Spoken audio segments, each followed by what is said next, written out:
যাহার অনুগ্রহ হলে ভগবানের অনুগ্রহ, আর যাহার অনুগ্রহ না হলে ভগবানের অনুগ্রহ হয় না। সেই গুরুদেবের শ্রীচরণে ভক্তি পরিবাদ করে উপনীত হলাম।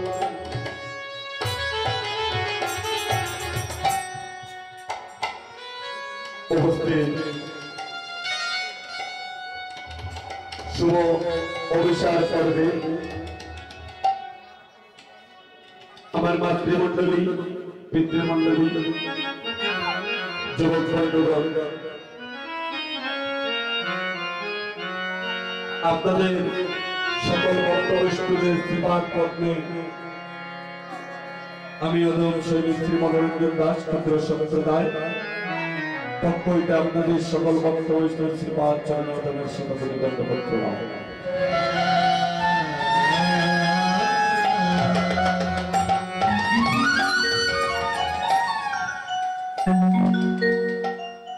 অধিবাস কীর্তনটা হয় কুলমঙ্গল সন্ধ্যাকালে। বিধানটা আমরা সুচারু রাখতে গেলেও সুচারু করতে পারি না। তো আমি চেষ্টা করি যতটুকু পারা যায় এই বিষয়টা বলবৎ রাখার জন্য।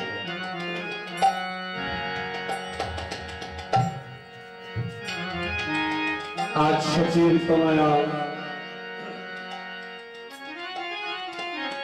আমার গৌরাঙ্গ মহাপ্রভু সেবা সম্মানে এসেছেন। ওরে জয়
মঙ্গলের ধ্বনি পড়িয়া গেল, মঙ্গল ধ্বনি পড়িয়া গেল।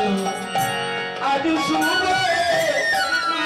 সময় অধিবাসী মঙ্গলের ধ্বনি পড়িয়া গেল। অধিবাসী মঙ্গল ধ্বনি পড়িয়া গেল। আজ মঙ্গলের ধ্বনি পড়িয়া গেল, মঙ্গলের ধ্বনি পড়িয়া গেল, মঙ্গলের ধ্বনি পড়িয়া গেল। আজ শুভ অধিবাসে মঙ্গলের ধ্বনি পড়িয়া গেল, মঙ্গলের ধ্বনি পড়িয়া গেল, মঙ্গলের ধ্বনি পড়িয়া গেল।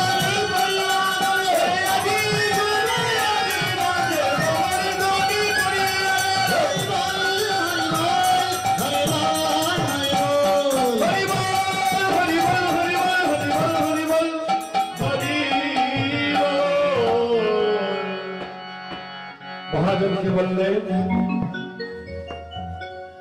জয় রে জয় রে গোড়া শ্রী সচিনন্দন, আর মঙ্গল নটন সুদাম মঙ্গল নটন আর সুদাম এখানে মহাজন গৌর হরি যে সুদাম দেহের অধিকারী অজান লম্বিত বুঝো একবার মহাপ্রভুর দিকে তাকালে আর নয়ন ফিরানো যায় না এই কথাটা মহাজন স্থাপন করল জয়ের জয়ের গোড়া এটা ক্লিয়ার করে দাও আর একটু তুলে দাও শ্রী সচিন নন্দন আর মঙ্গল নটন সুতাম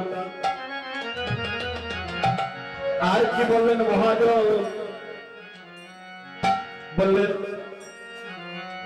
জয় দেওয়ার কথা বললেন জয় দাও জয় দাও বললেন জয় দাও জয় দাও জয় দিলে জয় হবে জয় দাও জয় দাও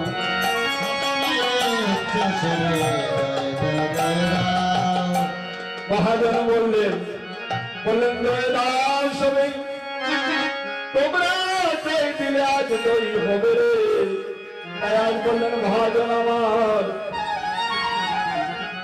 সবে জয় দাও জয় দাও জয় দাও জয় দাও জয় দাও জয় দাও জয় দাও জয় দাও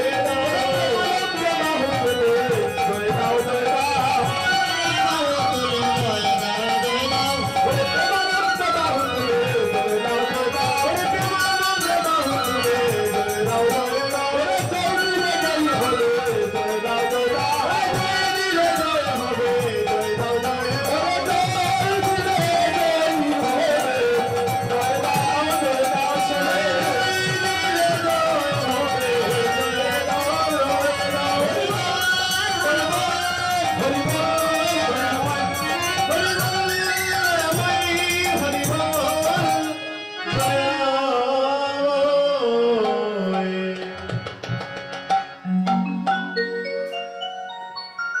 অধিবাসের এক একটা পথ মন্ত্র স্বরূপ তাই চালা যায় না তাই তো কি বললেন জয় দাও আর কি বললেন ওরা কীর্তন আনন্দে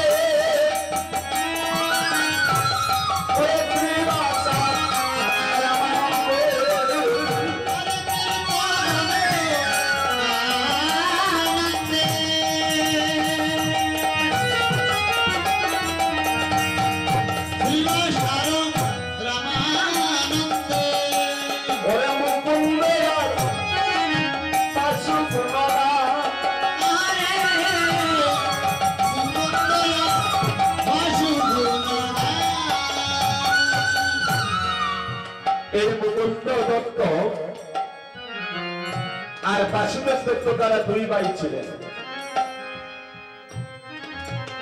মহাপ্রভু কেন মুকুন্দ দত্তের কথা বলছেন আর বাসুদেব দত্তের কথা কেন বলছেন দেখুন উনারা ছিলেন মুকুন্দ দত্ত আর বাসুদেব দত্ত তারা ছিলেন দুই ভাই ওদের এই কলিতে জন্মস্থান হচ্ছে চট্টগ্রাম জেলার পটিয়া থানার সনহরা গ্রাম এই মুকুন্দ দত্তের এক ভাই বাসুদেব দত্ত মহাপ্রভুর কাছে ভক্তরা বিভিন্ন কিছু চাচ্ছে আর এই মুকুন্দ দত্তের ভাই বাসুদেব দত্ত মহাপ্রভুর কাছে চাইছেন দয়াময় আমাকে তুমি যদি দিতে হয় এমন বর দাও প্রভু জগতের সবাই যেন সুখে থাকে শান্তিতে থাকে জীবের অহেন দুঃখ দুর্দশা দেখে দয়াময় আমার প্রাণে আর ধৈর্য মানে না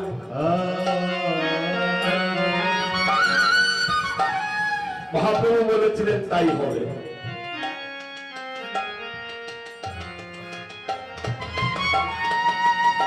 এই মুকুন্দ দত্ত আর বাসুদেব দত্ত দুই ভাই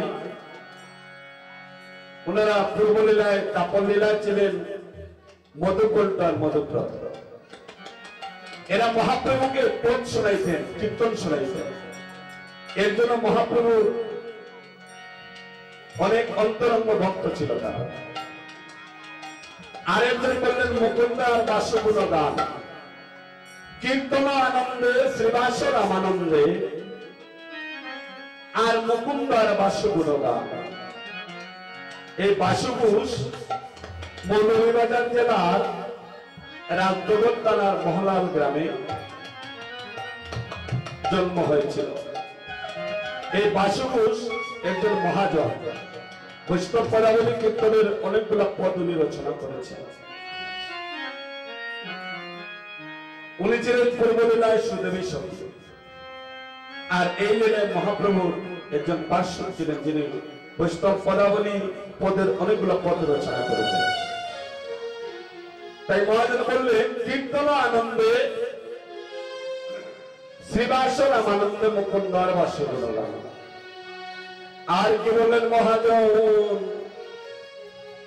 মহাজন বললেন দাম দিল্লি দিল্লি মাদল বাজত, দাম দিল্লি দিল্লি মাদল বাজত, দাম দিল্লি দিল্লি মাদল বাজত, দাম দিল্লি দিল্লি মাদল বাজত, মধুর মন্দিরার সায়, মধুর মন্দিরার সায়, মধুর মন্দিরার সায়,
লিখলেন বলে বড়ায়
শুধু গৌরীয় ভক্তা মন্ডলী,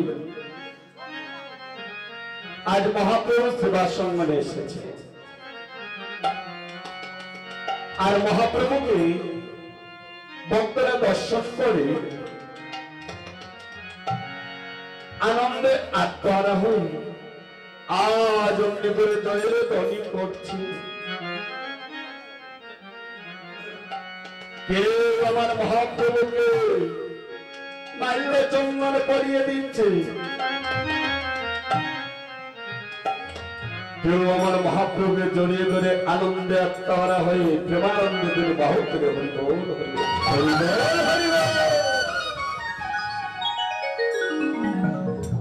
আর অহেন সেবা সম্মান মাঝে ভক্ত যার যার যেভাবে ভাবুক হৃদয় ছিল অমনি করে তারা মহাপ্রভুকে দর্শন করছে।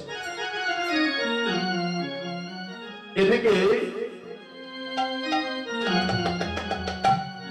মহাপ্রভুর মনের মধ্যে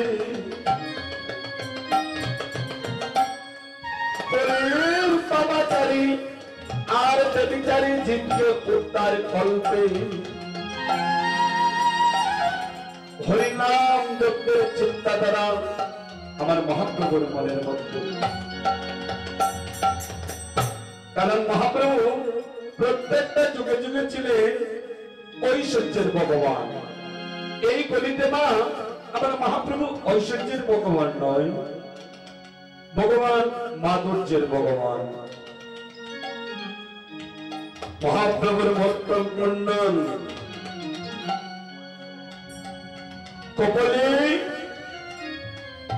রাষ্ট্রিকা পরিহার করে মহাপ্রভু করেছেন চন্দনের তিলক ফুটা স্তম্ভ বিজ্ঞার্জনী। আর আমার মহাপ্রভুর গায়ে নামা বলি ভক্তাবেশে ভগবান কলিতে সে ভক্তের চরণে প্রেমাবিষ্ট হয়ে লুটিয়ে পড়ছে। মহাপ্রভু অহেনবাব আর ভক্তের অহেনবাব দর্শন করে আজ অমনি করে মহাজন লিপিবদ্ধ করেছে। দেখুন আস্তে এদিকে কথা বলবেন না। সত্যের মানুষ 1,00,000 বৎসর বাস্তব, ত্রেতার মানুষ 10,000 বৎসর, দাপরের মানুষ 1,000 বৎসর, আর কলির মানুষের ভাগ্য নির্ধারিত নেই। সত্যের মানুষ লম্বায় ছিল 28 হাত লম্বা, ত্রেতার মানুষ 28-এর অর্ধেক 14 হাত লম্বা, দাপরের মানুষ তারও অর্ধেক 7 হাত লম্বা, আর কলির মানুষ 7-এর অর্ধেক 3.5 হাত লম্বা। সত্যের মানুষ ধ্যান সাধনা করে আত্মজ্ঞান লাভ করত, আর ত্রেতার মানুষ হোম যজ্ঞাদি করে, দাপরের মানুষ পূজা আত্মনদী করে আত্মজ্ঞান লাভ করত। মহাপ্রভু কলিতের গোলকের গোপন্দন হরির নাম সংকীর্তন এনে দিলেন জীবের কাছে। বলেন আমার কলির জীব আয়ু হচ্ছে কম, সুতরাং এই কম সময়ে একমাত্র ভক্ত সঙ্গ আর হরির নাম সংকীর্তনে জীবের মুক্ত হয়ে যাবে। মহাপ্রভু কলির জীবকে উদ্ধার করবে যখন চিন্তাধারা করছে, এই ভাবখানা বুঝতে পেরেছেন নিত্যানন্দ প্রভু। নিত্যানন্দ প্রভু বুঝতে পেরে মহাপ্রভু নিত্যানন্দ প্রভুর কথা ব্যতিরিক্ত অনেকাংশে চলতেন না। কেন জানেন? যেই দিন বিশ্বামিত্র মুনি রামচন্দ্রকে নিয়ে কথোপকথন করছেন, বললেন রাম, লঙ্কা জয় সীতামাকে উদ্ধার একমাত্র সম্ভব হয়েছে যার অবদান ছিল অপরিসীম, এই তোমারই অনুজ ভাই লক্ষণের কারণে। তখন ভগবান রামচন্দ্র বলেছিলেন আগত যত যুগ আসবে সেই যুগটাতে আমার ছোট ভাই রাম যাবে আমার বড় ভাই হয়ে। তাই তারপরে বলো রাম আর কলিতে নিত্যানন্দ প্রভু। নিত্যানন্দ প্রভু